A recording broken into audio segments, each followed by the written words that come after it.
These were terrifying red jellyfish, their tentacles leaving shocking scars across her shoulders, back, and arms. People on the shore trembled in fear, but Trudy never once backed down, finally making it through the dreadful waters. After a short rest, Trudy set out again toward England. The next stretch went relatively smoothly, and 8 hours later she had already covered half the distance. The news spread quickly, and the whole world was thrilled. People no longer doubted her ability to conquer the English Channel, yet human strength has its limits. Trudy began reaching her breaking point. Her arms still moved, but her body could no longer advance. As everyone grew anxious, Meg came up with an idea. She jumped into the icy water in her nightgown and began playing a childhood game with her sister. Just as if by magic, it stirred their best childhood memories. With her sister's encouragement, Trudy pushed past exhaustion and regained her steady rhythm. She devoured food for energy and shouted loudly. On this vast, free ocean, she could shed the rules of society. No need to eat like a lady, only to fuel her body with strength. Soon, Trudy was only 6 miles from England, but those last 6 were the most dangerous. Burgess's greatest fear came true. They were swept by the current toward the Goodwin Sands, a treacherous sandbank that had swallowed thousands of ships and tens of thousands of lives throughout history. Wreckage loomed in the distance, and the pilot boat dared not proceed. They were now only 5 miles from Dover's coast. If Trudy chose to continue, she would be on her own in the dark. Her father, frantic, shouted out,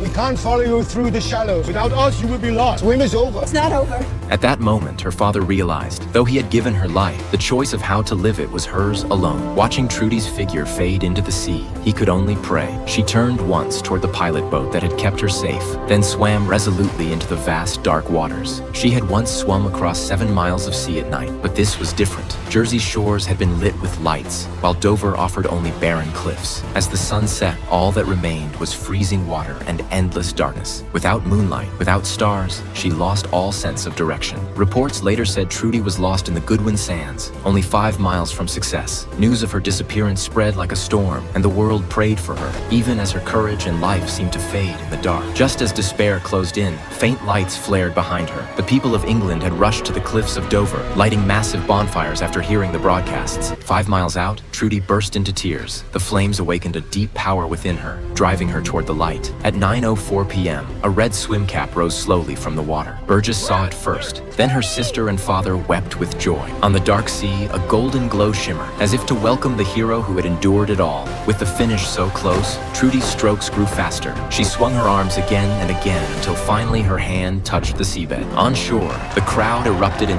thunderous cheers. Exhausted, she stumbled out of the water where Meg embraced her title. She had done it. Trudy Etterly became the first woman in history to swim across the English Channel. Though she had briefly lost her way, she finished in 14 hours and 31 minutes, smashing the world record by 2 hours faster than the men's.